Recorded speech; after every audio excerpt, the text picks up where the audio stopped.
Anish, congratulations. Today you got 3 points, winning classical game against Timur Rajabov. It seems like from the opening you caught him. Tell us more. Yeah, the same thing happened to him as happened to me the day before when I played Magnus. We both knew the variation very, very well, but he just mixed up the move order. Sometimes, because when you analyze the games, your openings, you sort of often even use the button, the next move, the arrow, instead of inputting the moves. And so you open your file and you start analyzing, of course, further, like from move 10, 15 or whatever. And sometimes you wonder, but how does this position arise? Is it d6 first or castle? Is it castle or d6 first? I think Etienne Bacro once also mixed up this order. And that gave me a small edge from the start.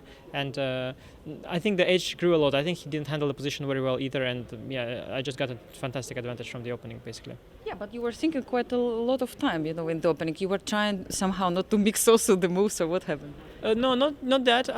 Actually, first I was thinking, because I have a lot of time, so I have these advantages. They can sometimes slip away because nothing concrete is there. I have more space, but he traded one bishop, so it's not that bad. And I have a choice always to play it slow or to do something concrete, and I spent mostly the time around when I could go for e5. E5, yes. I was really tempted by e5 or knight c4 and e5.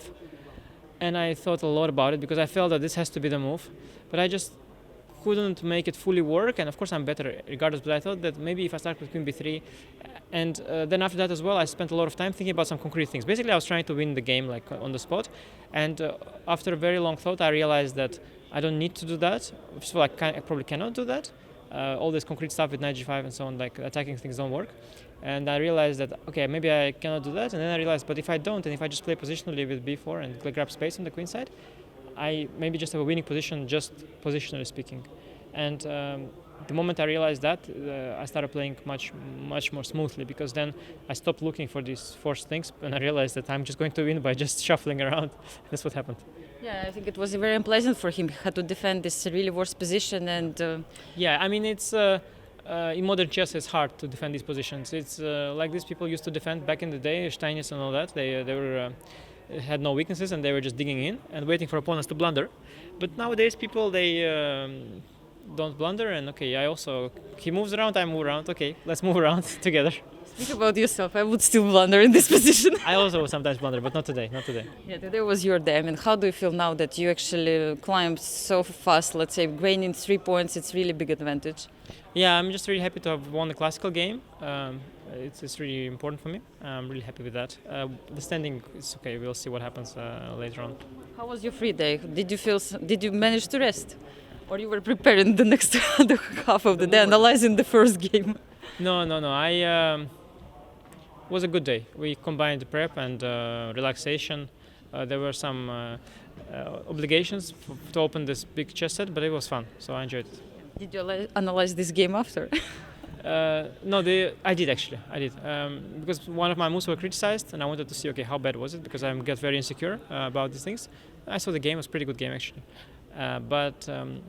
Mostly it was kind of annoying for me that I lost to Magnus that game. Like, it was a bit at the back of my mind, but I was able to focus on the next game, though it was quite annoying, I have to say. But now that I won one game, I'm happy that it's behind me.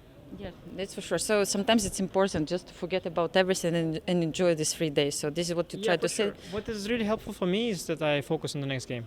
And I learned it also from, I did it myself already, but I learned it from Vladimir Kramnik. I noticed that this really keeps him going. Like, whenever you're playing bad, it doesn't matter, because you focus on the next game, and by focusing on the next game, you stop thinking about the previous one, because you cannot have your mind empty. You have to replace the bad things with the good things. Yeah, I think it's a good advice for the players all around the world. Thank you very much, Anish, and all the best in the next rounds. Thank you.